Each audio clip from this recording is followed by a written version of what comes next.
இயேசு இந்த உலகத்தில் இருக்கும்போது அவர் ஒரு வார்த்தை சொன்னார். பரிசுத்த ஆவி உங்களிடத்தில் வரும்போது அவர் பாவத்தை குறித்தும் நீதியை குறித்தும் நியாய தீர்ப்பை குறித்தும் கண்டித்து இன்னைக்கு உலகத்தில் மக்களுக்கு கிடைக்காத ஒரு காரியம் இதுதான். பாவம் என்ன என்று சொல்லிக் கொடுக்க தெரியல.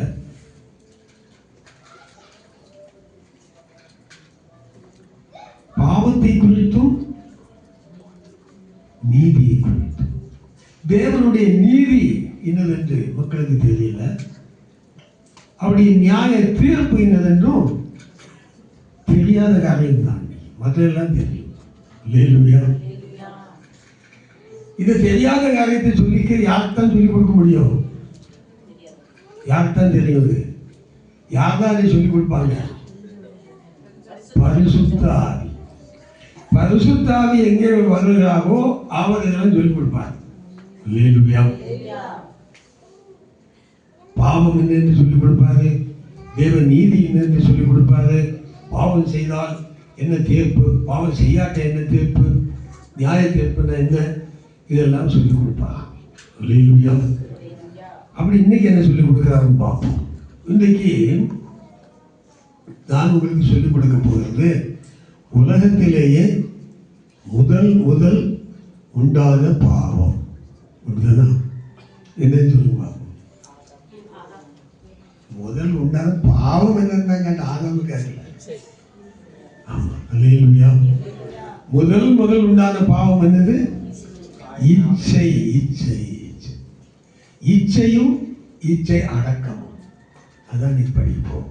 இச்சையும் இச்சை அது பாவமானது. எப்படி இச்சை ஒரு பாவமா? இதை கூட மனுஷனுக்கு இன்னைக்கு படிக்க முடியல. இச்சை அப்படின்னு சொன்னா இன்னொரு அர்த்தம் சொல்றதுன்னா என்ன சொல்லுவோம் நம்ம தமிழ்ல? பேராசை அப்படின்னு ஒரு வாக்கு இருக்கா இல்லையா? பேராசை, பெருநஷ்டம் சொல்றோம் இல்லையா? பேராசை அதுக்கு அதோட சேர்ந்ததுதான் இச்சை. ரொம்ப ஆசைப்படுறதுக்கு பேர் தான் இச்சை என்று சொல்லுவது. இப்போ இந்த இச்சையை குறித்து நம்ம இங்க படிக்கிறோம். இச்சை ஒரு பாவம். முதலாக இச்சை பாவம் என்று தெரியாமலே இருந்தார்கள். ஆதாம் ஏவாள் ஏதேன் தோட்டத்தில் இருக்கும்போது இச்சை பாவம் என்று அவங்களுக்கு தெரியாது. தெரிஞ்சுன்னா செய்திருப்பாங்களா? எந்த ஒரு பாவமுமே நமக்கு அது பாவமாக தெரியாது. இப்போ நம்ம என்ன பாவம் செய்தாலும் நம்ம தான் கொஞ்சம் பேர் இந்த வேதத்தை படிச்சதுனால ஐயோ அது பாவம் இது பாவம் சொல்லிக்கிட்டு இருக்கோம். சாதாரண மனுஷனுக்கு அவன் செய்யறதெல்லாம் சரியாத்தான் தெரியும். மனுஷன் உலகத்தில் இருந்தால் அவன் இதெல்லாம் செய்வான், இதெல்லாம் அனுபவிப்பான், இதெல்லாம் அப்படி பண்ணுவான், இப்படித்தான் இருக்கும், மனுஷன் வாழ்க்கை இப்படித்தான் இருக்கும் அப்படின்னு அவங்க போய்கிட்டே இருப்பாங்க. ஆனால் அவன் செய்கிறது பாவம், இது பாவம், இது பாவம் இல்லை என்று சொல்லிக் கொடுப்பதுதான் தேவனுடைய பிரமாணம். இப்போ ஒரு கேள்வி, இந்த ஆதாம் ஏவாளை குறித்து நம்ம படிக்கணும். முதலாவது பாவம் அல்லது இச்சை என்கிறது பாவமாக எங்கே தோன்றினது? அது ஏதேன் தோட்டத்தில் தோன்றினது. படிங்க. ஆதியாகமம் 3ஆம் அதிகாரத்தை எடுத்து பார்ப்போம். 6ஆம் வசனத்தை படிக்கலாம். அப்பொழுது ஸ்திரீயானவள் அந்த விருட்சம் புசிப்புக்கு நல்லதும் பார்வைக்கு இன்பமும் புத்தியை தெளிவிக்கிறதற்கு இச்சிக்கப்படத்தக்க விருட்சமாய் இருக்கிறது. புத்தியை தெளிவிக்கிறதற்கு இச்சிக்கப்படத்தக்க. நல்லா கவனிங்க. இங்க இச்சை அவளுக்கு பாவமா தெரியல, அது புத்தியை தெளிவிக்கிற ஒரு சாதனம் நினைச்சுக்கிட்டாங்க. ஏன்னா ஏதேன் தோட்டத்தில் இருக்காங்க, தேவனோட கூட இருக்காங்க. அங்கே இருக்கிற ஒரு காரியத்தை பார்த்து இந்த இச்சை என்பது அது புத்தியை தெளிவிக்கிறதுக்குரிய ஒரு சாதனம். இப்போதான் என் கண்ணு தெரியுது, தெளிவா இருக்கு. அந்த காலத்துல ஒரு சிலர் இந்த காலத்தையும் சொல்றது உண்டு. எங்களுக்கு தெரிஞ்ச நல்ல ஒரு பசங்க, அவ இந்த வெள்ளி பொண்ணு நகை போடுறாங்கல்ல, ஆபரணங்கள், இதை குறித்து ரொம்ப கண்டிப்பார். கண்டித்து பாட்டுக்கிட்டலாம் பாடுவாங்க. நல்ல இந்த நகை நீ போகும்போது எந்த கொண்டுட்டு போவா அப்படின்னு பாட்டுலாம் எழுதி பாடுவார். கடைசியில் அவர் ஒரு தடவை என்ன செய்தார்னா வெளிநாட்டுக்கு போனார். வெளிநாட்டுக்கு போன உடனே இந்த அம்மா மாதிரி ஆகிட்டாங்க, இந்த மாதிரி தெரியல. அங்கே ஒருவனுக்கு கண்ணு இறந்துருச்சு. அவன் சொன்ன வார்த்தையை சொன்னது, இப்பதான் என் கண்கள் என்ன செய்திருக்கு, திறந்திருக்குன்னு வெளியே போதும் போடலான்ட்டு வந்துட்டாரு. எதனால வந்திருப்பாருன்னு இப்படி முடிவுக்கு வந்திருப்பாருன்னு நினைக்கிறீங்க? இச்சையை, இதிலே ஒரு இச்சையை தூண்டக்கூடிய ஒரு போதனை அங்கே வந்திருக்கு. பெரிய பசங்க, சாதாரண ஆள்லாம் ஒன்றும் கிடையாது. நம்மளை மாதிரி ஒன்றும் தெரியாதவங்க கிடையாது. நல்லா படித்தவங்க, நல்லா செய்தவங்க. இப்படி நிறைய பேர் இன்னைக்கு என்ன செய்யறாங்கன்னா, இந்த இச்சை என்பது தன் வாழ்க்கையில ஒரு பாவமாகிவிடும் என்பது தெரியாம, இது நமக்கு ஏதோ ஒரு நன்மையை கொண்டு வருகிறதா நினைச்சு இந்த ஏவாளம்மா என்ன செய்தாங்க, இது கண்களையே என்ன செய்யுது, தேடி நிற்கிறதா இருக்கிறது அப்படின்னு அதுக்கு மேல ஒரு இச்சை வந்ததாம். இதை சொல்லி கொடுத்தது யாரு? சப்பம், சாத்தான். சப்பத்தின் வழியில் வந்து அன்னைக்கு அவன் பேசுவான், பேசுற சப்பம். ஆகவே அதுக்கு பல விளக்கங்கள் இருக்கிறது. சப்பமா வந்தது, தலையை நசுக்கி பாம்புக்கு இப்போ சப்பையாகம் இருக்குது. தலை எப்படி பாம்புக்கு எப்படி சப்பையாச்சு? முதல்ல சப்பையாகும் போது தெரியுது, தேவன் மிதிச்சதால என்ன ஆயிடுச்சு, சப்பையாச்சு போது. எப்படி வேணாலும் வச்சுக்கலாம், எப்படியோ நமக்கு தெரியாதுன்னா பின்ன ஒரு இல்லை, தேவன் தலையை நசுக்கினார் அப்படின்றதுனால அதனால சப்பையாச்சுன்னு வச்சுக்க வேண்டியதுதான். எப்படியோ போட்டோம். ஆகவே இந்த அம்மாவுக்கு இது பார்த்த உடனே என்ன ஆயிடுச்சு, இச்சை வந்ததா, முதல் இச்சை வந்தது. அது மாத்திரம் அந்த அம்மாவுக்கு பாவம் தெரியாது. ஆனால் நான் உங்களுக்கு கற்றுக் கொடுக்கிறது என்னவென்றால், இந்த உலகத்துல நிறைய காரியங்கள் நம்ம பார்க்கிறோம். இதுல தேவனுக்கு பிரியமில்லாத காரியங்கள் இருக்கும். ஆனா நம்ம பார்வைக்கு எப்படி இருக்கும், நல்லதா இருக்கும். உண்மையிலே நல்லா தான் தெரியும் நம்ம பார்வைக்கு. இதனால ஒன்றும் பெரிய காரியங்களே நமக்கு ரொம்ப நல்லதுதான், நம்ம இதை செய்யலாம்னு சொல்லி செய்வோம். ஆனால் அந்த எண்ணத்தை உருவாக்குவது தான் சாத்தானுடைய வேலை. அது மறைமுகமாக நடக்கிறது. அன்னைக்கு ஏமாட்ட பேசுவோம் வச்சோம்னா நம்ம பார்க்கிறோம். இன்றைக்கு சாத்தான் சில சமயங்கள் அவன் டைரக்டா பேசுவதில்ல, அதற்கு சில ஆளுகளை வச்சோம், அவர்கள் மூலமாக அவன் கிரியை செய்வான். நமக்கு டைரக்டா பண்ண முடியாது. இந்த இச்சை என்பது எப்படி பாவமானது என்ன ஆண்டவர் என்ன சொன்னார்? நம்ம புதிய பாட்டின்படி இயேசுவை நமக்கு என்ன சொல்லி கொடுத்திருக்காரு? பாவத்தின் சம்பளம் தான் மரணம். இது ஏதேன் தோட்டத்தில் உள்ளதை வச்சுதான் சொன்னாரு. அன்றைக்கு அவங்க பாவம் செய்ததுனால மரணம் வந்துருச்சு நம்ம படிக்கிறோமா இல்லையா? அப்படித்தானே ஏதேன் தோட்டத்தை விட்டு வெளியே போனாங்க. அவங்க ஆத்மா செத்து போச்சு. ஆத்மீகத்தில் உயிரோடு இருந்தவங்க, அவங்க அழியாமையை உடையவர்களா இருந்தாங்க. ஆனா இப்போ அந்த ஆத்மீகத்துல அவங்க மறிச்சதுனால சரீரத்துல மாத்திரம் ஜீவனுடையவர்களா தோட்டத்தை விட்டு வெளியேற்றப்பட்டார்கள். எப்போ இந்த இச்சை என்பது பாவமாக எண்ணப்பட்டது? ஏன் எண்ணப்பட்டது? சாத்தான் வந்து பல காரணங்களை சொன்னான். அது இவர்களுக்குள்ள என்னத்தை உண்டாக்குச்சு? இச்சையை உண்டாக்குச்சு. அந்த அர்த்தம் என்னன்னா, இந்த இச்சை என்பதே சாத்தான் விதைக்கிற ஒரு வித்து.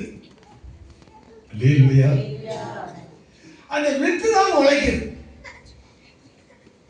பொதுவாகவே வேத வசனத்துக்கும் நம்ம வித்துன்னு தான் சொல்றோம். களைகளை விதைக்கிறதும் வித்துன்னு தான் சொல்றோம்.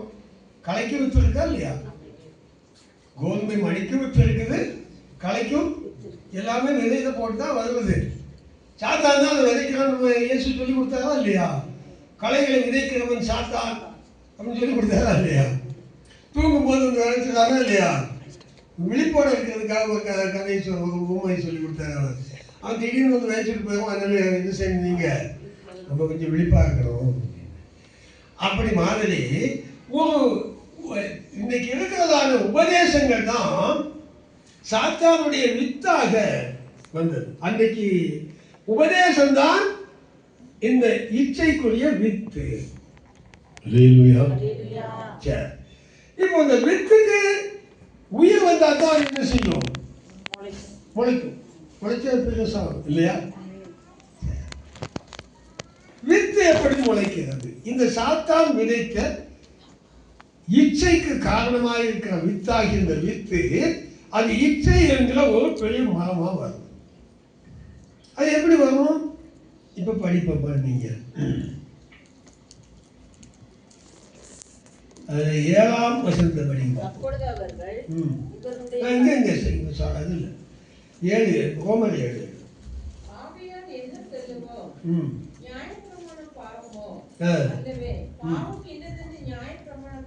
பாவம் இன்னதென்று நியாய பிரமாணத்தினால்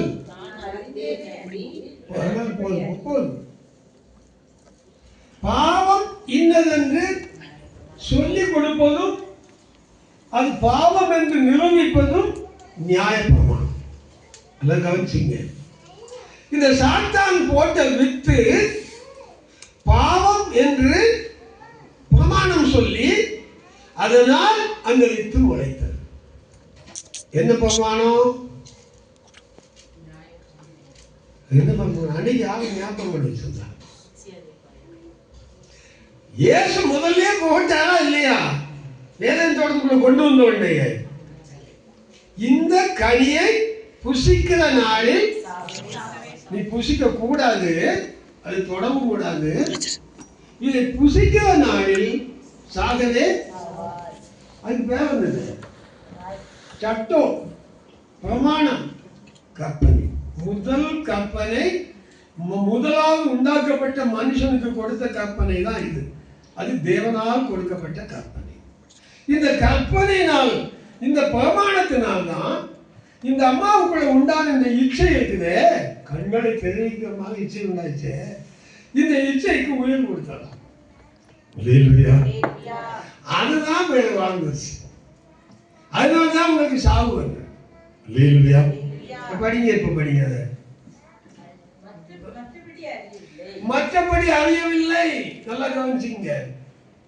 இப்ப ஏவாளுக்கு இந்த இச்சை பாவம் என்று தெரியாது. அது பிரமாணத்தினாலே பாவம் என்று ஆக்கப்படுகிறது என்றும் தெரியாது. அதனால்தான் பிரமாணத்தை என்ன செய்தாங்க? கவனிக்காமல் போய்விட்டார்கள்.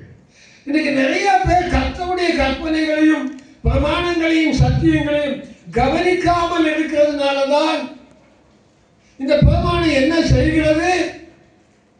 நான் செய்கிற காரியத்தை இது பாவம் என்று சொல்லி அதற்குரிய தீர்ப்பை கொடுக்கிறது என்பதை இன்றைக்கு சபையால் அறியவில்லை.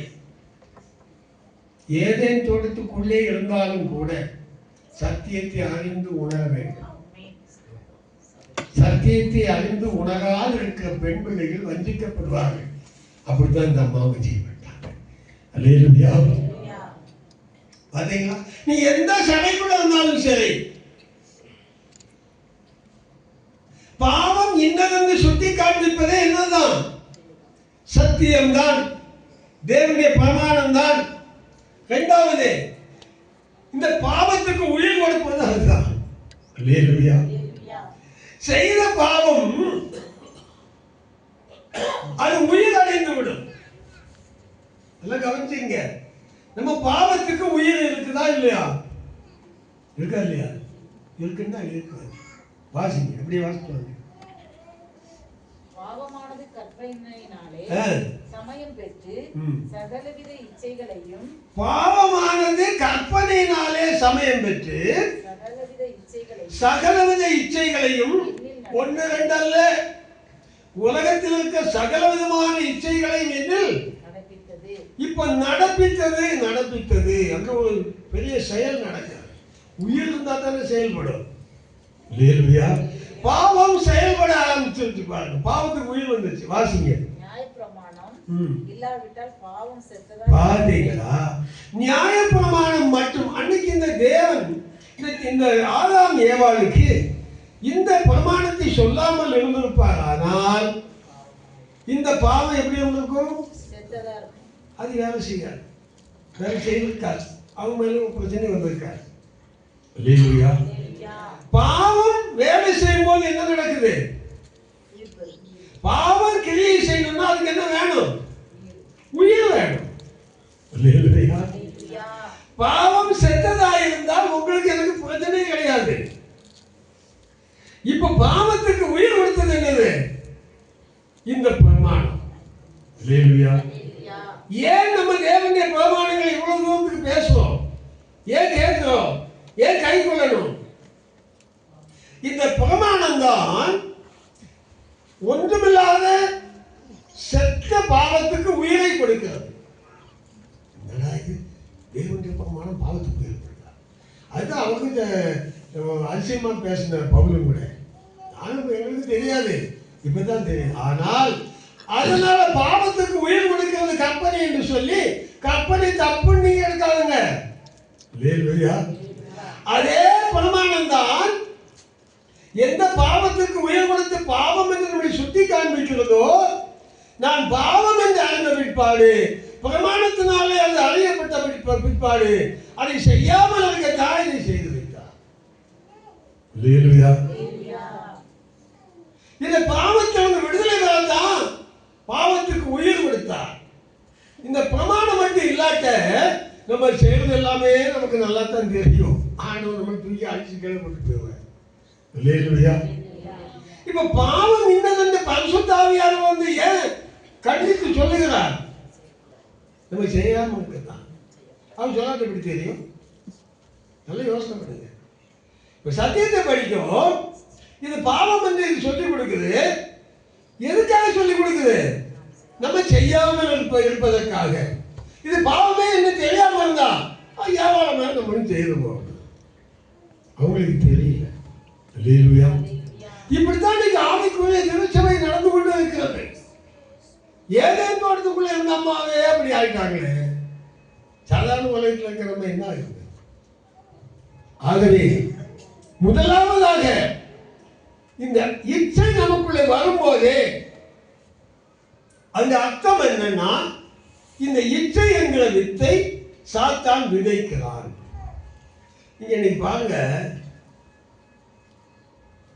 நிறைய பணக்காரர்களை நீங்க பார்க்கலாம், நிறைய அரசியல்வாதிகளை நீங்க பார்க்கலாம். இவங்களுக்குள்ளெல்லாம் பயங்கரமான இச்சை இருக்கும். நான் மந்திரி ஆகணுமா, ஒருத்தன் நான் உலகத்திலே பெரிய பணக்காரன் ஆகணுமா, அல்லது நான் அப்படி ஆகணுமா, இப்படி இதெல்லாம் என்னன்னு கேட்டீங்கன்னா, சாத்தான் விதைத்த வித்து அவனுக்கு அது பாவமா தெரியும். நான் உலகத்துல பெரிய ஆளாக தான் நீ மதிப்பாங்க. அரசியல்வாதி நல்லா செய்யறாங்க, தப்ப அது இல்லை. அவன் பெரிய ஆளாக 10 பேர் மதிக்கணும். ஆனால் அவனுக்கு தெரியாது தான் செய்வது பாவம் என்று. அவனுக்குள்ள உண்டாகிற இச்சை அது. நான் அப்படியா இருக்கணும், இப்படியா இருக்கணும், அப்படியா இருக்கணும், இப்படியா இருக்கணும். இந்த இச்சை விதைக்கிறது யார்தான்? நிறைய சாதாரண மக்கள் கூட பெரிய பெரிய ஆளுகளை பார்த்து என்ன செய்யறாங்க? நாங்களும் அப்படி ஆயணும். இதை கொண்டு வருவது சாத்தான். நல்ல வித்து கவனிச்சிங்க. இந்த வித்துக்கு உயிர் கொடுப்பது என்னது? தேவனுடைய பிரமாணம். இச்சையாக இருப்பாயாக எழுதியிருக்கா இல்லையா? கற்பனையில் ஒன்றுதானா இல்லையா? மிக முக்கியம். இச்சை தான் எல்லா பாவத்துக்குமே அடிஸ்தானம். அதான் சொல்ல முதலாக உண்டான பாவமே இச்சை தான். இதுல இருந்து வந்ததான் மற்ற எல்லாம். ஆக இதுக்காக நம்ம ரொம்ப அதிகமாக கவனிக்க வேண்டியது இருக்கு. பல விதத்தில் நமக்கு இச்சையை உண்டு பண்ணுவதே சாத்தானுடைய வேலை. ஏன்னா இந்த இச்சையால தான் ஒரு மனுஷனை வீழ்த்த முடியும் நமக்கு நல்லா தெரியும். ஏதோ வெறும் சரீரபரமான மற்ற இச்சைகள் மட்டும் அல்ல, மாம்ச இச்சைகள் மட்டும் அல்ல, எல்லாமே மாம்ச இச்சை தான். மாம்சத்தின் இச்சையும், கண்களின் இச்சையும், ஜீவனத்தின் பெருமை, இது எல்லாம் இச்சையோடு சேர்ந்து வருகிறது. ஜீவனத்தின் பெருமை நம்ம அப்படியா இப்படியா நினைக்கிறோம்ல, இதெல்லாம் இச்சையோடு வந்தது. இச்சை இல்லாமல் பாவம் அல்ல. இச்சையில உண்டான பாவம் தான் மற்ற பாவம் இல்லை. இல்லையா? இப்ப படிங்க, நீங்க வாசிங்க. வாசிங்க. முன்னே நியாயப்பிரமாணம் இல்லாதவனாய் இருந்த போது இப்போ இந்த பிரசங்கத்தை யாருக்கு பண்ணார் பவுல்? முதல் வசனத்தை படிக்கலாம். நியாயப்பிரமாணத்தை அறிந்தவர்களுக்கு. யார் பண்றா? முன்னே நியாயப்பிரமாணம் இல்லாத ஒரு ஆளு இப்ப நியாயப்பிரமாணத்தை அறிந்த விற்பாரு. சபைக்குள்ள இருக்கிற நியாயப்பிரமாணத்தை அறிந்தவர்களுக்கு போதகம் பண்றாரு. முதல்ல பவுலாக அப்படிப்பட்ட ஆள் இல்ல. நல்லா கவனிங்க. முன்னே நியாயப்பிரமாணம் இல்லாமல் இருந்த போது வாசிங்க. ஒன்னாம் வருஷம் போதும். இப்ப இங்க வந்து 9ஆம் வருஷம். நியாயப்பிரமாணம் இல்லாதவனாக இருந்த போது ஜீவன் உள்ளவனாக இருந்தேன். அப்போ கற்பனை பிரமாணம் வந்த போது பாவம் உயிர் கொண்டது. பாவம் என்ன செய்தது? அப்ப பாவத்துக்கு உயிர் இருந்தது. உயிர் கொடுத்தது எது? நியாயப்பிரமாண கற்பனை. அல்லேலூயா. பாத்தீங்களா? எதுக்கு உயிர் வந்ததுன்னா, உயிர் உள்ள ஒரு பொருளை பார்த்தா தான் நமக்கு தெரியும் என்னது என்று சொல்லி, அது என்ன வேலை செய்யுது என்று சொல்லி.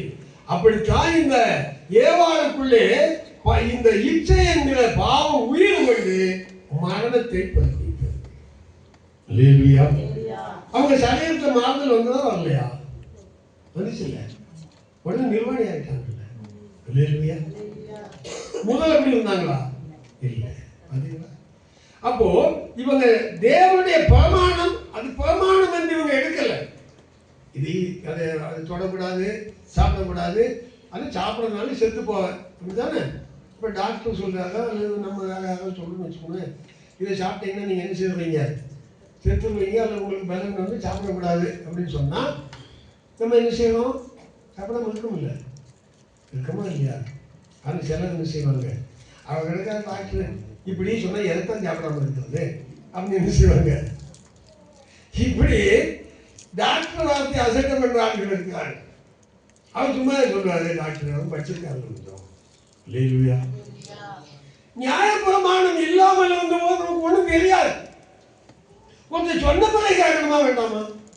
பாத்தீங்களா? தெரியாதனால தான் சொல்லி கொடுக்கிறார் டாக்டர். தெரிந்தவர்கள். இப்ப பவுல் நியாயப்பிரமாணத்தை முதல்ல அறியாத இருந்தா இப்ப அறிஞ்சிட்டாரு. அதனால இப்ப நியாயப்பிரமாணத்தை அறிந்தவர்களுக்கு அது தெரியலையா, அவங்களுக்கு சொல்லிக் கொடுக்க வந்திருக்க. ஏன் என்று சொன்னால், இன்னைக்கு திருச்சபையில எல்லா மக்களும் நீங்க எடுத்து பாருங்க. ஏன் சத்தியத்தை கை கொள்ள வேண்டும்? சத்தியம் என்ன செய்கிறது? 2 வேலையும் செய்யும். சத்தியம் பாவத்துக்கும் உயிர் கொடுக்கும். இது பாவம் என்று நமக்கு கற்றுக் கொடுக்கும். பாவம் செய்தால் தீர்ப்பையும் கொடுக்கும். சாகவே அதான் தீர்ப்பு. ஏற்கனவே தீர்ப்பு வந்தாச்சு. ஒரே பிரமாணம் தான் தேவன் கொடுத்தார். அது ஒண்ணும் அல்ல, மனுஷனுடைய ஜீவியகால பரியந்தம் இருக்கக்கூடிய பிரமாணம். அந்த ஒரே பிரமாணத்திலிருந்து தான் இந்த ஒரே பாவம் முதலாவது முளைச்சது. அந்த ஒரே பிரமாணத்திலிருந்து தான் இன்னைக்கு நிறைய பிரமாணங்கள் எழும்பி இருக்கிறது. அந்த ஒரே பாவத்திலிருந்து தான் நிறைய பாவம் வந்துச்சு. அப்போ நியாய பிரமாணம் இல்லாவிட்டால் யாருக்குமே பாவம் தெரிஞ்சிருக்காது. இந்த ஏவாளுக்கு நியாய பிரமாணம் அன்னைக்கே தேவன் கொடுத்துட்டாங்க. இவங்க தான் தெரியாம இருந்தாங்க. இவங்க தான் நியாய பிரமாணத்தை நினைக்கல. ஆண்டவர் சொன்னாலே அப்படின்னு நினைச்சாங்களா? நினைக்கல. பாத்தீங்களா? அதுக்கு காரணம் என்ன? அவன் கொடுத்த ஒரு தூண்டுதல், இச்சையை உண்டு பண்ணக்கூடிய வார்த்தை. ஒரு வித்து. ஹல்லேலூயா. நிறைய பேர் சொல்லுவாங்க, நீங்க இப்படி செய்தா அப்படி ஆகலையா, அப்படி செய்தா இப்படி ஆகலையா, வாங்கயா போங்கயா என்ன செய்வாங்க, நம்மளை தூக்கி தலைமையெல்லாம் வச்சு பார்ப்பாங்க. இதுல என்னது, நமக்கு என்ன பிரமாணம்? நியாய பிரமாணத்தை அறிந்தவங்களுக்கு என்ன பிரமாணம்? நியாய பிரமாணத்தை கை கொள்ளாட்ட சாகவே சாவாய். நம்ம என்ன சொல்ல தெரியுமா? எங்க ஆண்டவர் இப்படி செய்ய சொல்லப்பா, எங்க ஆண்டவர் வேற மாதிரி சொல்லியிருக்காரு, நாங்கள் அப்படிதான் நடக்க முடியும்னு சொல்லி என்ன செய்யணும்? விடுதலை அடைந்து கொள்ள வேண்டும். இதுதான் நம்ம பரிசுத்தாய் கண்டித்து உணர்த்துறாரு. பாவம் செய்யறாரு, பிரமாணத்தினாலே பாவத்துக்கு உயிர் இருக்குப்பா. அவர் பாவம் வந்த உடனே அந்த உயிர் இருக்கிறதுனால தான் அந்த பாவம் எங்க கொண்டு சேர்க்குது? மரணத்தை கொண்டு போய் சேர்க்குது. மரணத்தை பிறப்பிக்கிறோம். நல்லா கவனிங்க. அந்த பாவத்துக்கு உயிர் வந்த உடனே அது என்ன செய்யுது? நமக்குள்ள மரணத்தை பிறப்பிக்கிறது. ஒரு வியாதி நமக்குள்ள சாவு உண்டாக்குதா இல்லையா? அதே மாதிரி தான் பாவம். இல்லையா? சரி வாசிங்க. இப்ப என்ன வாசிங்க? 11ஆம் வசனத்தை படிங்க. பாவமானது இச்சை என்கிற பாவம் தான். வேற எந்த பாவத்தை நீங்க பார்க்க வேண்டாம். இன்னைக்கு நம்ம படிக்கிறது இச்சை தான். அதில் உள்ள பிரான்சஸ் தான் மற்றது தான். இதுதான் மரம், பெரிய மரம். ஆகவே பாவமானது, இச்சை என்கிற பாவமானது கற்பனையினாலே சமயம் பெற்று பாவம் முதல்ல என்ன செய்யுது? வஞ்சிக்கிறது. வஞ்சித்து பாரு, இச்சையினாலே நாம் வஞ்சிக்கப்படுகிறோம். அதனாலே என்னை கொண்டு சென்றே விட்டேன். என்னது? அதனாலே என்னை கொன்றது, செத்து விட்டேன். எவ்வளவு மோசம் பார்த்தீங்களா? இச்சை என்பது பாவத்துடைய முதல் காரியம். அந்த பிறப்பிடம் அதான் இச்சை. வேற எதுவும் தப்பு பண்ணாங்களா அந்த அம்மா இச்சையில? எதுல உங்களுக்கு இச்சை வந்துச்சு? வேற இச்சை வந்துச்சா? எதுல இச்சை வந்துச்சு? இந்த கனி என் கண்களை திறக்கிற அளவுக்கு அது எனக்கு அவ்வளவு ஆசையை கொடுக்குது. எப்படியாவது பறிச்சு தின்னணுமே. ஓ ஆசை. பாத்தீங்களா? கண்களை தெளிவிக்கக்கூடிய இச்சை அப்படின்னு எழுதியிருக்கு. அதை பார்த்து தான் உங்களுக்கு ஆசை உண்டாச்சான். இதை சாப்பிட்டா நான் என்ன செய்திருவேன்? நான் அப்படி ஆயிரும், இப்படி ஆயிரும். ஏன்னா அவங்க தூக்கி போட்டாலும் ஆண்டவர் மாதிரி ஆயிடுவாங்க. நிறைய விசுவாசிகள் இன்னைக்கு ஆவிக்குரிய பிள்ளைகளை இப்படி மாட்டிக்கிறாங்க. வேண்டாத காரியங்களை செய்து நம்ம தேவன் மாதிரி ஆயிடலாம்னு நினைக்கிறாங்க. அவனுக்கு தேவன் ஒரு காரியம் வச்சிருப்பாங்க, வச்சிருக்க மாட்டாரா? ஆமா, அவருடைய சத்தியத்தை கீழ்ப்படிஞ்சு அவர் சொல்லி கேட்டு நமக்கு என்ன இந்த பூமியில் வச்சிருக்காரோ நம்ம அவர் கீழ்ப்படி நடக்க மாட்டாங்க. இன்னைக்கு எல்லாம் பெரிய ஆளாகணும்னு நினைக்கிறாங்க. எல்லாம் நான் அப்படி வந்தோம், நான் இப்படி வந்தோம். இது என்னது? ஏவாளம்மாவும் அப்படித்தான் நினைச்சாங்க. அந்த மனுஷன் சொல்ல கேட்டவன் சாத்தான் சொல்ல கேட்டு நம்ம இதை சாப்பிட்டா என்ன உண்மையில சொல்றது தெரியாதா? என்ன பார்க்கும்போதே தெரியுதா? பார்க்கும்போதே நிச்சயமா கண்ணு திறந்து நம்ம தேவனை தரிசிக்கிறது, தேவன் மாதிரி என்ன செய்தோம் ஆயிரலாம் அப்படின்னு நினைச்சாங்க. தேவன் மாதிரி ஆகணும்னு நினைக்கிறாங்க. தேவனுடைய பிள்ளைகளா இருந்தா போதுமே, அவங்க கைக்குள்ள இருந்தா போதுமே, வெளியே போயிடக்கூடாது. அந்த எண்ணம் வேண்டாமா? முதல்ல அந்த எண்ணம் வேணும். அப்ப சாத்தானுடைய அந்த வஞ்சகமான எண்ணம் அவளுக்குள்ள இச்சையை தூண்டுவதாக இருந்தது. இப்படி இதுதான் நான் சொல்றேன். நிறைய மனுஷங்களை கொண்டு நம்முடைய இச்சையை தூண்டி விட்டுருவாங்க. நீங்க இப்படி செய்யலாம், அப்படி ஆகலாம். நம்ம டிவியில பார்க்கறாங்க, அது தமிழ்நாட்டில் சர்வசாதாரணம். நீ மந்திரம் போட்டா அப்படி ஆகிருமா? அல்ல நீ அவங்க ஃபைனான்ஸ்ல போட்டீங்கன்னா 1 லட்சத்துக்கு 10 லட்சம் கிடைக்குமா? இது எத்தனையோ நடக்குது. ஆனால் கீழ்படுகிறாங்களா? மறுபடியும் அப்படிதான் பாட்டுட்டு பேர போய் அங்கே நிற்கிறாங்க போலீஸ். நம்ம ஜனங்களை பாருங்க எப்படி, அவங்க அறியாத ஜனம். நானும் நீங்களும் ஏதேனுக்குள்ள இருக்கிறவர்கள். அதை மறந்துவிடக்கூடாது. நியாயப்பிரமாணத்தை அறிந்தவர்கள் அதை மறந்துவிடக்கூடாது. எவர் என்ன சொன்னாலும் சரி, தேவனுடைய நியாயப்பிரமாணத்துக்கு மேல ஒண்ணுமே கிடையாது. உள்ளத்துக்குள்ள உறுதி இருக்கணும். நமக்கு என் கர்த்தருடைய பிரமாணம் என் உள்ளத்துக்குள்ள இருக்கிறது. அதுதான் பவுல் சொன்னார். என்ன சொன்னாங்க? எங்க வருஷம் அந்த சங்கீதத்தில் படிச்சோம் இல்லையா? சங்கீதத்தில் படிச்சோம், வாசிங்க.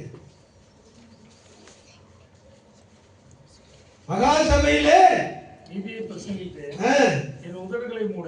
சரி, கர்த்தாவே நீர் அதை அறிவீர். அது முதல்ல உள்ளது. தேவனே, உமக்கு பிரியமானதை செய்ய விரும்புகிறேன். பார்த்தீங்களா? நம்ம என்ன செய்யறாங்க? ஆண்டவர் பிரியமானதை செய்யறாங்க இல்ல? பாத்தீங்களா? அவர் என்ன சொல்லுகிறார்? நம்ம நான் செய்யிட்டாங்க, நான் செய்ய முடியாதையோ. உமக்கு பிரியமானதை செய்ய விரும்புகிறேன். இதுதான் நமக்கு வரணும். என் தேவனே, உமக்கு பிரியமானதை செய்யத்தான் நான் என்ன வச்சிருக்கிறீங்க. அதுதான் வரேன். அப்புறம் நியாயப்பிரமாணம் என் உள்ளத்துக்குள்ள அந்த அம்மா சொன்ன பிரமாணம் இப்ப எங்க வந்துருச்சு? என்னுடைய உள்ளத்துக்குள்ளே இருக்கிறது. அல்லேலூயா. வாங்க, கர்த்தருடைய பிரமாணம் ஒரு மனுஷனுக்குள்ள இருக்கும்போது இப்படிப்பட்ட வித்துகளை எல்லாம் என்ன செய்யும்? தோல் வித்து காண்பிக்கும். அந்த பிரமாணம் தான் நமக்கு வெளிப்படுத்துகிறது. இது பாவம். அல்லேலூயா. இல்லாட்ட நம்ம பாவத்தில் விழுந்துவோம். அப்படிதான் சொல்லி எழுதியிருக்கு. பாவமானது உயிர் பெற்று என்னை வஞ்சித்தது, நான் என்னை கொண்டு போனேன். இதுதான் இருக்கு பாவம், நீதி, நியாயம். மூணு எல்லாம் இருக்கு. அல்லேலூயா. காசிங்க ஒரு வருஷத்தை படிக்கலாம். யாக்கோபு 1ஆம் அதிகாரம் 15ஆம் வசனத்தை படிங்க. பின்பு இச்சையானது கர்ப்பம் தரித்து பாவத்தை பிறப்பிக்கும்.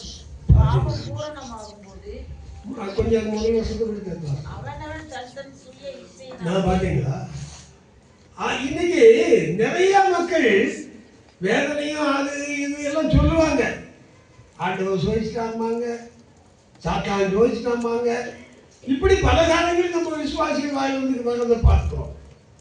ஆனா இவங்க நம்ம எல்லாம் இங்க படிக்கணும். என்ன படிக்கணும்? ஏன் நாம் சோதிக்கப்படுகிறோம்? ஏன் நான் இப்படிப்பட்ட துன்பத்துக்குள்ளாகிறேன்? ஏனாலையா வாசிங்க. அவன் தன் சுய இச்சையினாலே தேவன் கொடுத்தது அல்ல. இது ஏவாளுக்கு தேவன் கொடுத்தது அல்ல, அவளுக்குள்ளேயே உண்டாகிடுச்சு. சுய இச்சையினாலே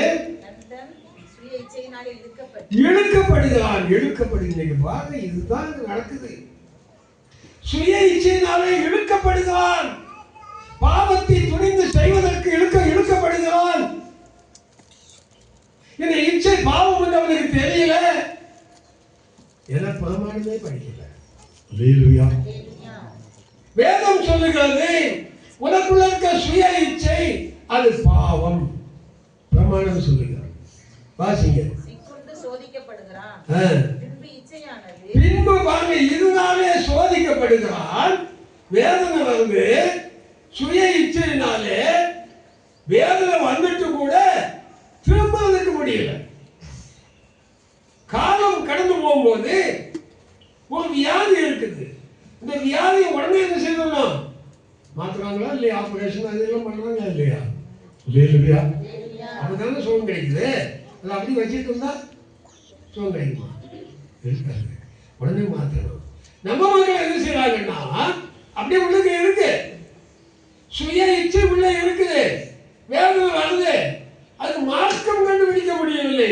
இங்க வேதம் நமக்கு மார்க்கம் சொல்லிக் கொடுக்கிறது. என்னது? வாசிங்க. உனக்குள்ள இருக்கிற அந்த சுய இச்சை என்ன செய்யுது? அதை வேரோட அழிக்காட்ட, அதுக்குதான் அடக்கம் சொல்லுது. அழிக்காவிட்டால் அது என்ன செய்யுமா? கர்ப்பம் தரித்து, ஒரு ஸ்திரீயானவள் எப்படி கர்ப்பம் தரித்து ஒரு பிள்ளையை பழக்கப்படுகிறாள், அடுத்து ஒரு கர்ப்பம் தரித்து பிள்ளையை பழக்கப்படுகிறாள், இப்படி பிள்ளை பழக்கம் கொண்டே இருக்கிறது. அந்த மகதரி இது என்ன செய்யுமா? கர்ப்பம் தரித்து பிறப்பிக்கிறது. இச்சைதான் பாவமாக வெளியே வருகிறது. இச்சை வித்து அல்ல ஒரு முட்டை போன்ற கரு அது கர்ப்பம் தரித்து அது என்ன செய்யுது? ஒரு பிள்ளை பிறந்து வர மாதிரி பாவமாக வெளிப்படுகிறது. இப்போ மனசிலாச்சு அவங்களுக்கு எதுலையும் இச்சை இருக்கக்கூடாது. அது விசேஷமாக மற்றவங்க காரியத்தில் இச்சை வரக்கூடாது. பிறனுக்குரிய யாருங்கள் என்ன செய்யக்கூடாது? இருக்கக்கூடாது. இந்த பலனை யாருக்குரியதுதான்? பிறனுக்குரிய. நம்ம சாப்பிட்டாங்களே அந்த பழம் அவங்களுக்குள்ளதா? அவங்களுக்கு தான் சாப்பிடலான்னு சொல்லியிருப்பார்ல. ஏன்னா அவங்களுக்குள்ளதே அதை போய் நீ ஏன் சாப்பிடல? அதில் தான் ஆசை. இப்போ பழமொழி சொல்லுவாங்க, அடுத்த வீட்டு மாங்கனிக்குத்தானடா ருசி அதிகமாக ஆகலாம். பாருங்க, அவங்களுக்குள்ள காரியை போய் பார்த்தோம், என்ன பிரமாதமா இருக்குன்னா பயந்து செய்ய. பிரஜாதிகளுக்குரிய காரியத்தை நம்ம செய்யலாமா? செய்யலாமா? அவங்களுக்கு நல்லா இருக்கும், அதை பார்த்து அதிலே இச்சை கொண்டு நம்மளும் அப்படி ஆகலாம் அப்படின்னு செய்தால் பாவத்தை பிறப்பிக்கும் கொல்லும். வாசிங்க 1 கொரிந்தியர் 9ஆம் அதிகாரம் 25ஆம் வசனத்தை படிக்கலாம்.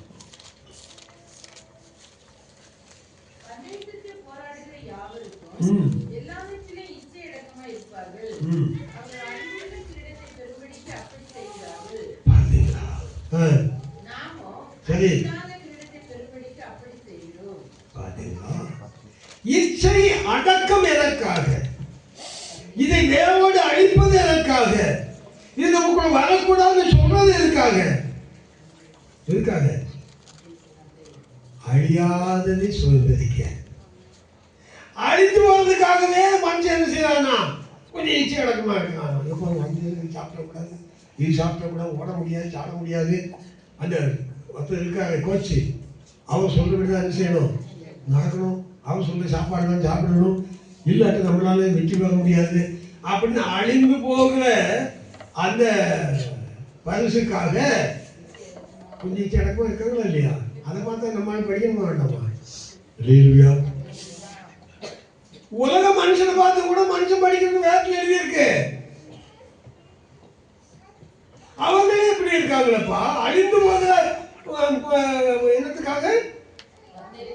பந்தய பொருளுக்காக. அழிந்து போகிறது இன்னைக்கு நாளை போயிடும். அதுக்கே அவன் தன்னை ஒரு கோச்சு சொல்லி தன்னை இச்சை அடக்கத்தோட காத்துக்கொள்றானே. நியாய பிரமாணத்தை உடைய நீ, அழிவில்லாத பொக்கிஷத்தை பெறப்போகிற நீ, அதை பெற்றுக்கொள்ள கோச்சு சொல்றது கேட்கணுமா வேண்டாமா? கோச்சு என்ன சொல்வாரு? எப்பா இதெல்லாம் உனக்கு கொஞ்சம் இச்சை அடக்கம் வேணும், இதெல்லாம் ஆசைப்படாத, அது உனக்கு தகாது அப்படின்னு சொல்ல கேட்கணுமா வேண்டாமா? இல்லையா? அதுதான் திருச்சபையில் கொடுக்கப்படுகிற கோச்சு. அழியாத பந்தய பொருளை பெற்றுக் கொள்வதற்காக இச்சை என்கிற பாவம் நம்மில் வராதபடி அதை அடக்குவதும் அதை தவிர்ப்பதும் தான் நம்ம வேலை. அதனால்தான் நான் இச்சையும் இச்சை அடக்கமும் என்று சொல்றேன். ஏன்னா இச்சை அடக்கம் என்பது என்னதான்? ஆவியின் கனிகளிலே ஒன்று. முதல் நியாயப்படி அதான் முதல் கனியா இருக்கணும். அன்பு சந்தோஷமாக தான் இச்சை அடக்கம் வருது. என்ன பொறுத்தவரை இச்சை அடக்கம் முதல்ல வரணும். இதான் முதல் பாவம். ஆகவே இவைகளெல்லாம் நமக்குள்ளே இருந்தால்தான் நம்மை கனிகளை இருந்து பிறகுமா. இச்சை அடக்கமெல்லாம் வேதம் எழுதுகிறாரு. இதெல்லாம் இருந்து பிறகினால் உங்களை கனியற்றவர்களாக இருக்க மாட்டாது. ஏன் இச்சை அடக்கம் வேணும்? எல்லாம் வாழணுமா? ஏன் வாழ முடியல நமக்கு? அவங்க மாதிரி வாழ்ந்தால், அவங்கள மாதிரி உள்ள காரியம் நமக்குள்ள இருந்தால் அது பாவமாகும். அந்த பாவம் நமக்குள்ளே கர்ப்பம் தரித்து, அந்த இச்சை கர்ப்பம் தரித்து பாவமாகி கொள்ளணும். இப்ப எந்த டாக்டரும் நம்ப முடியாது, கூடாது. ஆகவே நமக்குள் வருகிற இச்சை எதை குறித்து கவனிக்கணும். அவங்கள மற்ற ஆளுகள் மற்ற மாம்சமான செல்வம் இருக்காது, அது இருக்கும். இருந்தால் அது ரொம்ப மோசம். இல்லையா? சரி, நம்ம படிக்கலாம் போகலாம். அது என்ன படிச்சிடலாம், வாசங்க. அந்த ரோமர் 7ஆம் அதிகாரம் 20ஆம் அதிகாரம் யாத்ராகமும் 20ஆம் அதிகாரம் 17ஆம் வசனத்தை படிங்க. யாத்ராகமும் 20ஆம் அதிகாரம் 17. ரொம்ப முக்கியமான ஒரு வசனம். என்னுடைய வீட்டை இச்சியாதிருப்பாயாக, என்னுடைய மனைவியையும் அவருடைய வேலைக்காரனையும் அவருடைய வேலைக்காரியும் அவருடைய எருதையும் அவருடைய கழுதையும் பின்னும் பிறனுக்குள்ள யாதொன்றையும் இச்சியாதிருப்பாயாக என்றார். கவனிங்க, பிறனுக்குள்ள எதையும் என்ன செய்யக்கூடாது.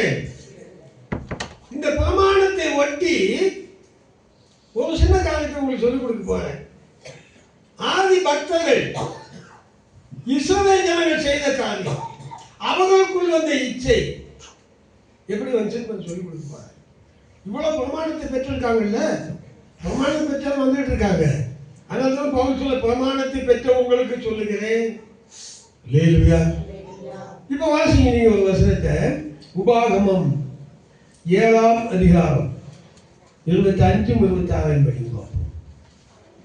அவர்கள் தேவர்களின் அக்கினியினால் சுட்டெரிக்க கடவாய். நீ அவைகளால் சிக்கிக் கொள்ளாதபடிக்கு அவைகளில் இருக்கிற வெள்ளியும் பொன்னும் இச்சியாமலோ அதை எடுத்துக் கொள்ளாமல் இருப்பாயாக. அவைகள் உன் தேவனாகிய கர்த்தருக்கு அருவருப்பானவைகள். அவைகளைப் போல சாபத்துக்குள்ளாகாதபடி அருவருப்பானதை உன் வீட்டிலே கொண்டு போகாயாக. அதை சீ என்று வெறுத்து முற்றிலும் அருவருக்கு கடவாய். அது சாபத்துக்குள்ளானது.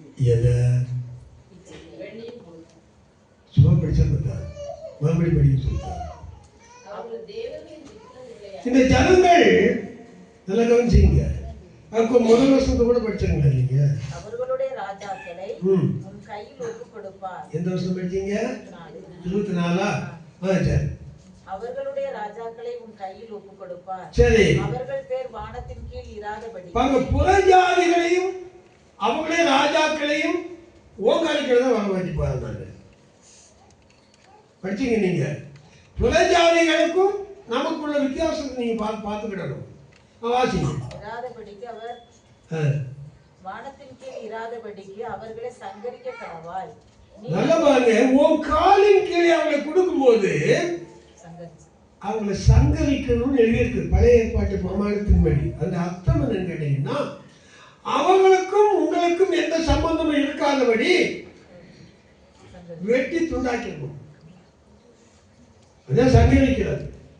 ஏன் சங்கரிக்க சொன்னாங்கன்னா, அவங்க கூட இவங்க கூட அவங்க இருந்தாங்கன்னா இவங்களை பாவம் செய்ய வச்சுருவாங்க. அதனால தான் இப்படி சொன்னார். சரி சொன்னார். வாசிங்க. ஒரு பிரமாணம். நீ அவர்களை சங்கரித்து தீரும் மட்டும் ஒருவரும் உனக்கு எதிர்த்து நிற்க மாட்டார்கள். நீ தைரியமா அதை செய்யலாம். யாரும் ஒன்னும் என்ன செய்ய முடியாது. நம்ம வீட்டில் பயந்துருவாங்க. 10 பேர் நம்மளை என்ன செய்வாங்க, யாரை ஆக்கிடும் போய் ஆக்கிடுவாங்க. இல்லையா? அன்னைக்கு பேர் வெட்டுறது இல்லை, இப்போ உள்ளது தூர தள்ளுறது. இல்லையா? தூர தள்ளுறதுதான் வெட்டுறது, சங்கரிக்கிறது. சம்பந்தம் இருக்கக்கூடாதான். வாசிங்க. அவர்களை தேவர்களின் விக்கிரகங்களை அவர்களுடைய தேவர்களின் விக்கிரகங்களை அக்கினியினால் சுட்டெரிக்க கடவாய். அப்ப அவங்க யாரு? விக்கிரகத்தை ஆராதிக்கிற ஜனங்கள். அதெல்லாம் அக்கினியில் என்ன செய்யணும்? இயேசு நாமத்தில் அடிச்சு போட்டுருக்கோம்.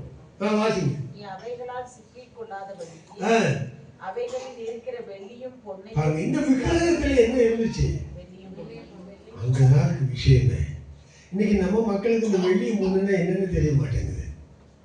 அதனால தான் இன்னைக்கு வெள்ளியும் பொண்ணுலாம் இச்சையே உண்டாயிருக்கிறது.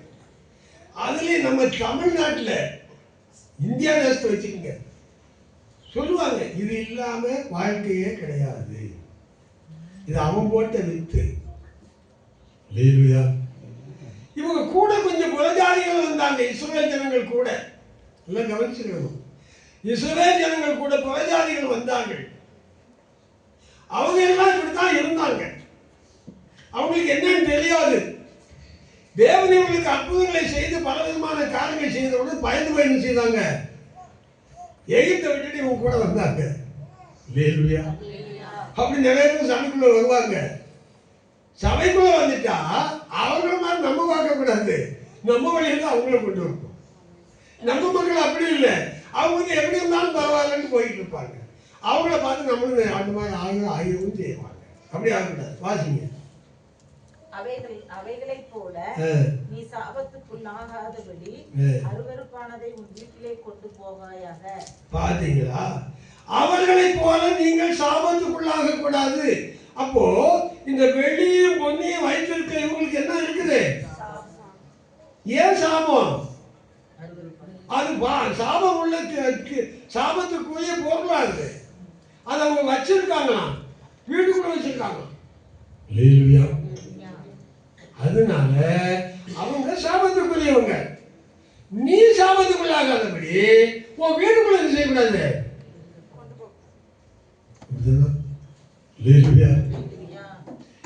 நிறைய பேர் ரட்சிக்கப்பட்டு வந்த பிற்பாடு சொல்லுவாங்க, நம்முடைய சக்தி மணி வீட்டில் கூட ரட்சிக்கப்பட்டுலாம் வந்தாச்சு, ஆனால் அவங்களுக்கு தெரியாமல் தங்கம், உண்மையான தங்கம், தங்கத்தில் ஒரு சொரூபம் அவங்க பழைய முந்தி வச்சுருந்தது, அது எப்படியும் பீரோவுக்குள்ளே இருந்திருக்கு.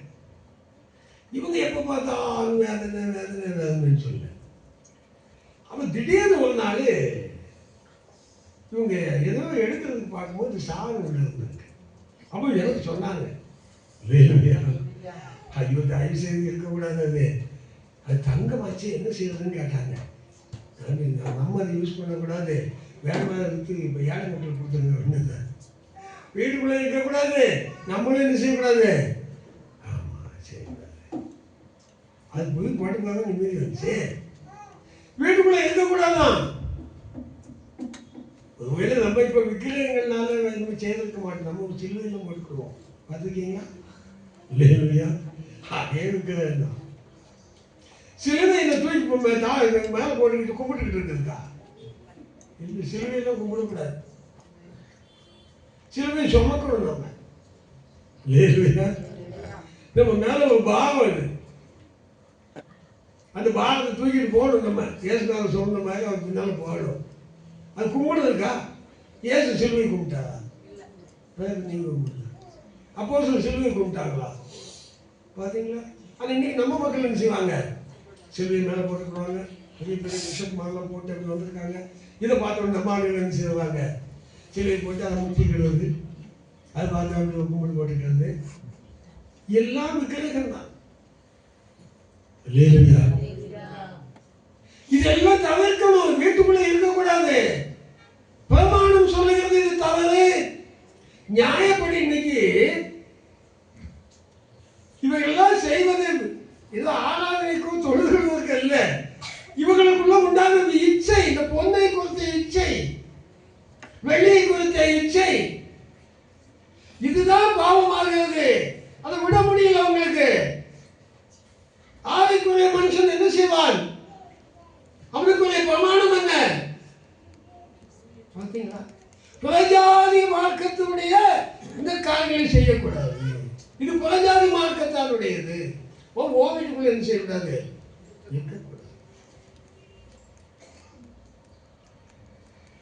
சபரிமலையில தங்க கவசம் காணாம போச்சு. தங்கம் இல்லாம போச்சுன்னு கவசம் சாமி கூட தூக்கிட்டு வாங்கினா அர்த்தம் என்ன?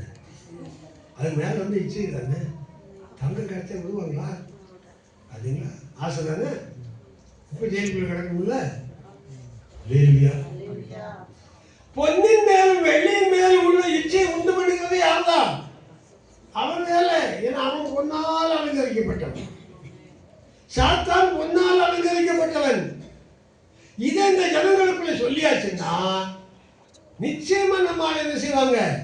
இது நமக்கு ரொம்ப அலங்காரமா இருக்குன்னு என்ன செய்வாங்க? அம்மா சொன்ன மாதிரி கண்களை தெளிவிக்கிற மாதிரி இருக்கு அப்படின்னு சொல்லி ரொம்ப ஆசைப்பட்டு என்ன செய்வாங்க? போட்டுக்கலாம். நான் நடக்கக்கூடிய காரியமா நீங்க கேட்பீங்க, நடக்கணும். வாசிங்க.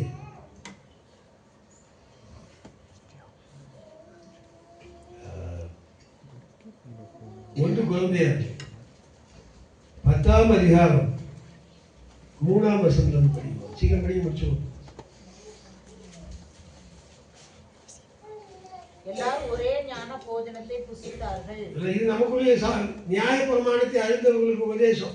வாசிங்க. எல்லாரும் ஒரே ஞான போஜனத்தை புசித்தார்கள். எல்லாரும் ஞான போஜனம் இன்னைக்கு இருக்கு, புசிக்கலாம். எல்லாரும் ஒரே ஞான பானத்தை குடித்தார்கள். வைத்தார். ஆமா, இங்க திராட்சை ரசமும் அப்பவும் வைக்கப்பட்டிருக்கு. கர்த்தருடைய சரீரம், கர்த்தருடைய எப்படியெனில் அவர்களோடு கூட சென்ற ஞான கன்மலையின் தண்ணீரை பாருங்க, ஞான கன்மலை அவரோடு கூடவே நம்ம கூடவும் தேவனுக்கு தான் செய்கிறாங்க. கன்மலையின் தண்ணீரை குடித்தார்கள். அந்த கன்மலை கிறிஸ்துவே. அந்த கன்மலை கிறிஸ்துவே. இது கிறிஸ்தவர்களுக்கு. அப்படி இருந்தும் சரி, அவர்களில் அதிகமான பேர்களுக்கு அப்படி இருந்தும் அவர்களில் அதிகமான பேர்களிடத்துல அங்கதான் காரணம் பாருங்க. போஜனம் பண்ணியாச்சு, ஞானஸ்தானம் எடுத்தாச்சு, பரிசுத்தாவியை பெற்றாச்சு, எல்லாமே இருக்குது. ஆனா எல்லா இடத்திலும் ஆண்டவர் என்ன செய்யலாம்? ஏன் இவ்வளவு தூரம் செய்தப்ப ஆண்டவர் பிரியமா இருக்கக்கூடாதா? நீங்க நினைப்பீங்க நம்ம ஒரு சடங்குல வந்தாச்சு, ஞானஸ்தானம் பெற்றாச்சு, ஆண்டவர் நம்ம மேல பிரியமா? அப்படிலாம் இருக்க மாட்டார். அவர் பிரியமானவர்களாக நம்ம ஜீவிக்கணும்னு சொன்னா இந்த நியாயப்பிரமாணத்தை அறிந்தவர்கள் நியாயப்பிரமாணத்தை கை கொள்ளணும். அவங்க என்ன செய்யணும் பார்ப்போம், வாசிங்க. பாத்தீங்களா? போய் சேர வேண்டிய இடத்துக்கு போய் சேர முடிஞ்சா இல்ல, இடம் வெளியே போயிட்டாங்க. வாசிங்க. பாத்தீங்களா? காரணம் இல்லை. ஏன் இவங்க மேல கவனம் வருது? பாத்தீங்களா? அட இச்சையான பிரமாணம் இருக்குல்ல, பிரமாணத்தோட வரலாம். இவங்களுக்கு என்ன வந்துருச்சான்? அவர்கள் இச்சித்ததை போல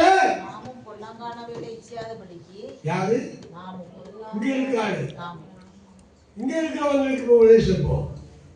அவங்க இச்சித்ததை போல நாமும் பொல்லாதவைகளை அவங்க பொல்லாத காரியத்தை இச்சித்தார்கள். எனக்கு வேணும்னா அது வேணும்னா இது வேணும்னா வாசிங்க. பாத்தீங்களா? இதெல்லாம் திருஷ்டாந்தங்களா இருக்குது. திருஷ்டாந்தத்தை வச்சுதான் சொல்றாரு. அவங்க நிலைமை என்னாச்சுன்னு தெரியுமா? அவங்க இச்சை அவங்களை கொண்டு போட்டுச்சுல்ல, இடப்பள்ளி போயிட்டாங்களா இல்லையா? திருஷ்டாந்தம் தானே. அப்ப இங்க இருக்க ஆளுக்கு என்ன செய்யக்கூடாதான்? அவர்கள் இச்சிருந்ததை போல கூடாது.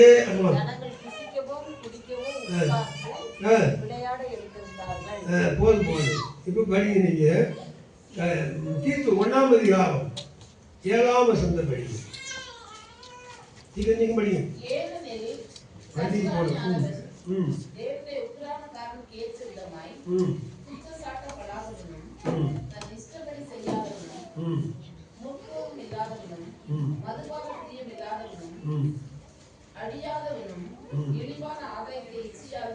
நமக்கு என்ன உபதேசம்? இதான் பொல்லாது. நம்மளுக்கு மற்றெல்லாம் செய்ய மாட்டோம். இழிவான ஆதாயம் எங்க இருந்து நமக்கு லாபமா வருதோ இதான் இன்னைக்கு இருக்க அரசியல்வாதிகள் செய்யறது. நல்லது செய்யணும் பாருங்க, சொல்லுவான். நாங்க ஏழைகளுக்கு என்ன செய்வோம்? அப்படியே குழந்தை எல்லாம் குடிச்சு போவோமா?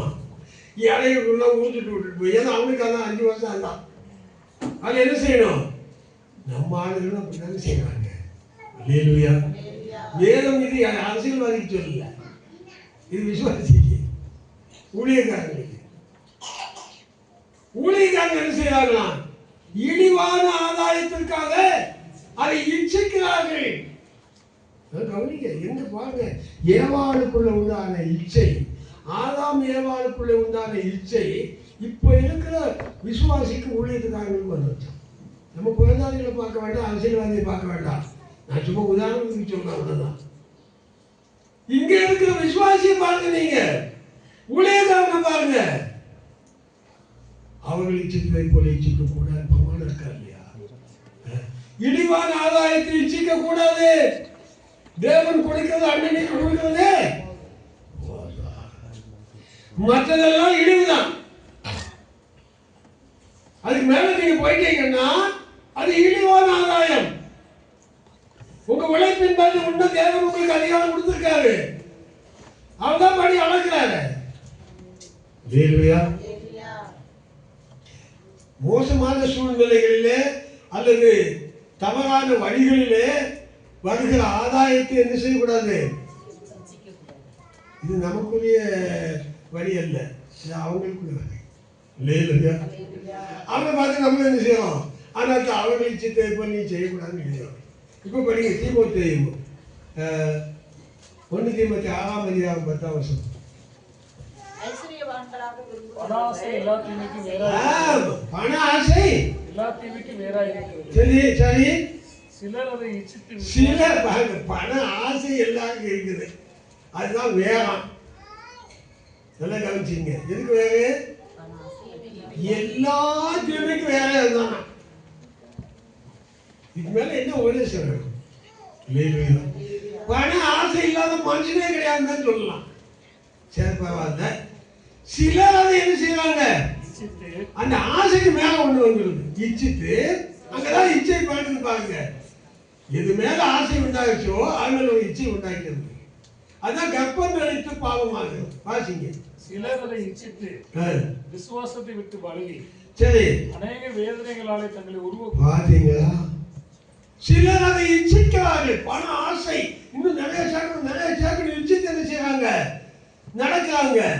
அதனால என்ன நடக்குது? தங்களை தாங்களே இச்சை பாவம் கொள்கிறது, உருவ குத்துகிறது. ஆசை வரும்போது என்ன செய்யணும்? கழித்துவம் போட்டோம். எப்படின்னா இந்த பண ஆசை வந்து எல்லாருக்கும் எல்லா தீமைக்கும் நம்ம ஞாபகமான கையில் இருக்கா இல்லையா? படிச்சிட்டோமா இல்லையா? இனி வரலாமா? வரக்கூடாதுல்ல. ஆசையை தூக்கிட்டு போட்டணும் இல்லை. இந்த ஆசையை வச்சுக்கிட்டே இருந்தா அது அப்படியே என்ன செய்யும்? கற்பம் தெரியும், இச்சையாகும். இச்சை என்ன செய்யும்? பாவத்தை பிறகு பாவம் என்ன செய்யும்? தன்னைத்தானே உருவ குத்தி தற்கொலை செய்து செத்துப்பான்னு. அதுதான் நடக்குது. இந்த பண ஆசை இருக்கிறவங்க தான் நீங்க நிறைய பேர் தற்கொலை பண்ணிட்டு இருக்கான். எல்லாம் பெரிய தொழில் தற்கொலை பண்றான்.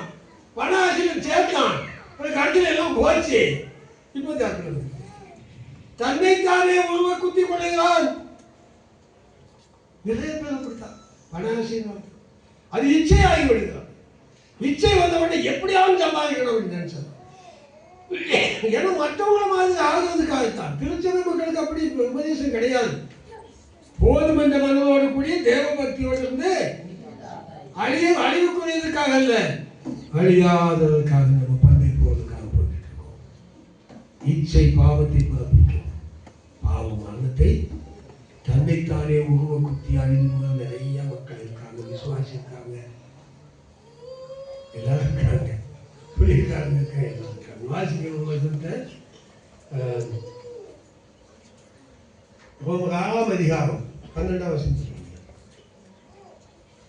நமக்கு ஒரு உபதேசம். சரீர இச்சைகளின்படி பாவத்துக்கு கீழ்ப்படியத்தக்கதாக. சரீர இச்சைகளின் இதெல்லாம் சரீரபுரமானது. இச்சையின்படி பாவத்திற்கு கீழ்ப்படியத்தக்கதாக, இச்சை என்னும் பாவத்திற்கு கீழ்ப்படியத்தக்கதாக, சாவுக்கு ஏதுவான உங்கள் சரீரத்தை பாவம் ஆளாதிருப்பதாக. பாவம் ஆளக்கூடாது, இச்சை என்கிற பாவம் ஆளக்கூடாது. இதுதான் நடக்குதுங்க. அதனால பவுல் என்ன கற்றுக் கொடுக்கிறாருன்னா, நம்மள ஆட்கள் கொஞ்சம் விசுவாசத்துல கொண்டவங்க வாசிங்க. கலாத்தியர் 5ஆம் அதிகாரம் 24ஆம் வசனத்தை படிங்க. தெரிஞ்ச வசனம் யாரு? நம்ம யாரு? கிறிஸ்துவனுடையவர்கள். வாசிங்க. தங்கள் மாம்சத்தையும் இந்த அம்மாவால உண்டான இந்த ஆசை இச்சைகளையும் சிலுவையிலே இதுதான் இச்சை நடக்கும்.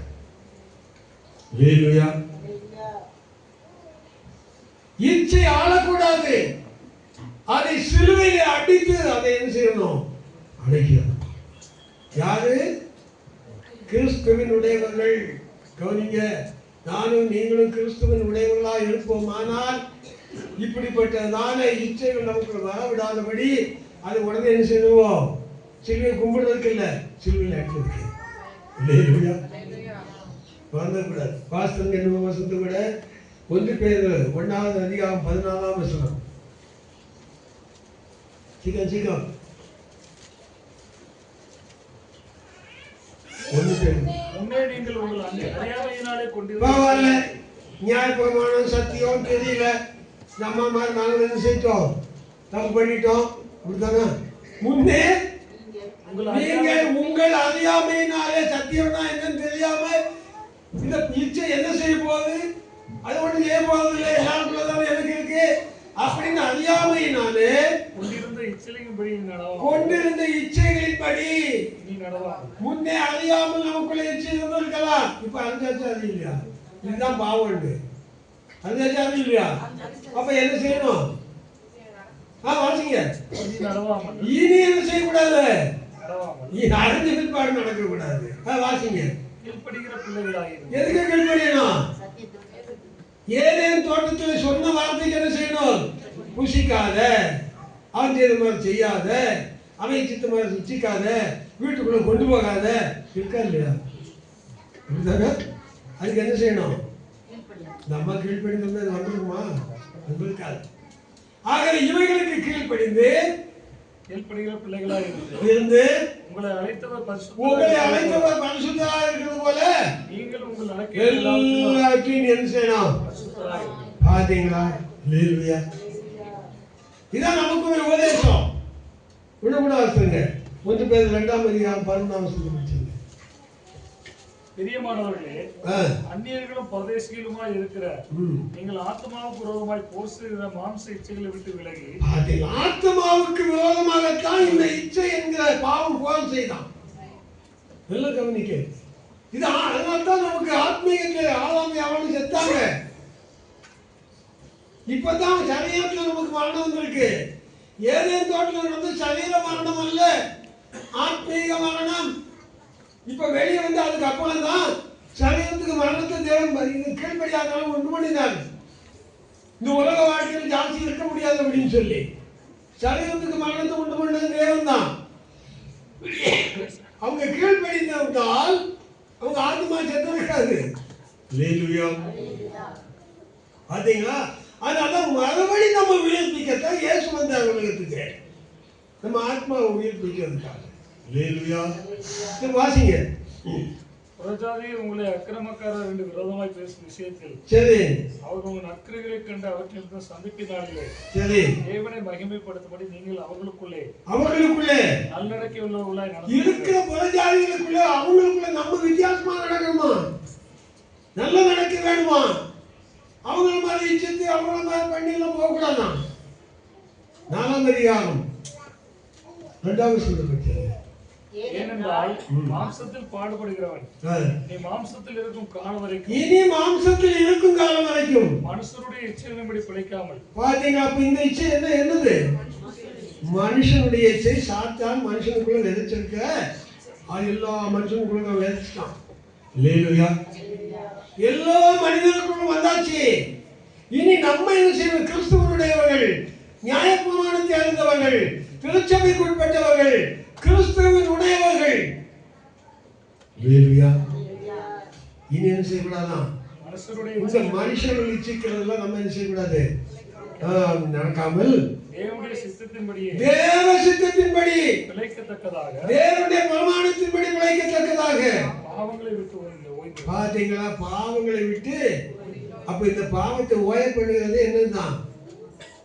தேவ சித்தத்தின்படி பிழைத்தால் ஓய்ந்திருக்கலாம். தேவ சித்தம்னா என்னது?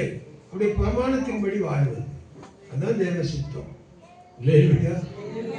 ஆதாம் ஏவாள் தேவன் சொன்ன வார்த்தையின்படி பிழைத்திருப்பதுதான் தேவ சித்தம்.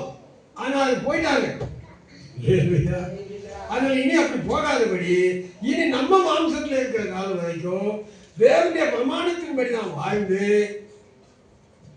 அழியாமையை சுதந்திரத்துக் கொள்ள வேண்டும். 1ஆம் அதிகாரம் 4ஆம் வசனத்தை கூட படிக்க பார்ப்போம். அவர் இயேசு கிறிஸ்து மரித்தோரிலிருந்து எழுந்ததினாலே அழியாததும் மாசற்றதும் வாழாததுமாகிய சுதந்திரத்துக்கு எதுவாக ஜீவனுள்ள நம்பிக்கை உண்டாகும்படி நமது மிகுந்த இரக்கத்தின்படியே நம்மை மறுபடியும் ஜெயித்தார். அழியாததை பெற்றுக் கொள்ளும்படியாக நம்மை மறுபடியும் செய்திருக்காங்க.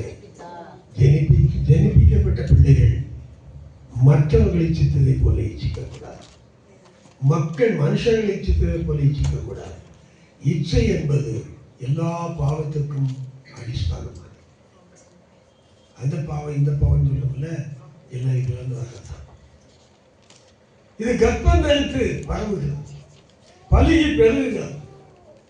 அதுவும் பிரமாணத்தினால். பிரமாணம் இல்லாட்டி அதுக்கு உயிரே கிடையாது. பிரமாணம் இருக்கிறதுனால நீங்க என்ன பாவம் செய்தாலும் அதுக்கு உயிர் உண்டாகும். அது நமக்குள்ளே மரணத்தை அழிவு உண்டாகும். ஆகவே தேவன் நம்மை அழியாமைக்கு என்று அழைத்திருக்கிறார். ஆண்டவரே, ஒரு இச்சை நமக்குள்ள என்ன செய்யக்கூடாது? இச்சை பாவம் என்பதை நான் அறிந்து கொண்டேன். அந்த பாவத்தினால்தான் எங்களுடைய ஆத்மா அழிவுக்கு நேராக போகிறது என்று நாங்கள் அறிந்து கொண்டோம். பிரமாணத்தை அறிந்திருக்கிற நாங்கள் ஆதி பக்தர்களைப் போலவோ எங்கள் ஆதி பிதாக்களைப் போலவோ நாங்கள் இச்சை உள்ளவர்களாகி அந்த அழியாமை நாங்கள் இழந்து விடாதபடி எங்களை மறுபடியும் ஜெனிப்பித்திருக்கிறேன். மறுபடியும் அந்த அழியாமையை சுதந்திரிப்பதற்காக ஏதேன் தோட்ட உறவுக்காக எங்களை நீர் அழைத்திருக்கிறேன் என்று அறிந்து இனி மனுஷர்கள் இச்சிக்கிறதை போல நாங்கள் இச்சியாமல் நாங்கள் தேவனுடைய சித்தத்தின்படி உங்கள் சத்தியத்தின்படி நாங்கள் வாழ்ந்து இச்சிக்கப்படத்தக்க தேசத்தை சுதந்திரத்துக் கொள்ள எங்களுக்கு உதவி செய்யும். இதுதான் நமக்கு தேசம், நம்முடைய வேண்டுதல். கர்த்தருக்கு நேராக என்னை அர்ப்பணித்துக் கொள்கிறேன். இச்சை எவ்வளவு பெரிய மோசமான காரியம் என்று நாங்கள் படித்துக் கொண்டோம். உங்களுடைய பிரமாணத்தினாலே அது பாவம் என்கிறதாக வெளிப்பட்டிருக்கிறோம். ஆகவே எங்களுக்குள்ளே எல்லா விதமான இச்சைகளை நாங்கள் விட்டுவிட்டு தேவ சித்தத்தின்படி பிழைக்க எனக்கு எங்களுக்கு உதவி செய்வது என்னை ஒப்புக் கொடுப்போம். உங்களை எல்லாம் போஜனம் பண்ணலாம். அன்றைக்கு வனாந்தரத்தில் எல்லாரும் ஞான போஜனத்தை சாப்பிட்டார்கள், ஞான கண்மலை தண்ணீரை குடித்தார்கள். ஆனால் எல்லா இடத்திலும் காரணமாக அநேக இச்சைக்குள்ளாகிவிட்டார்கள்.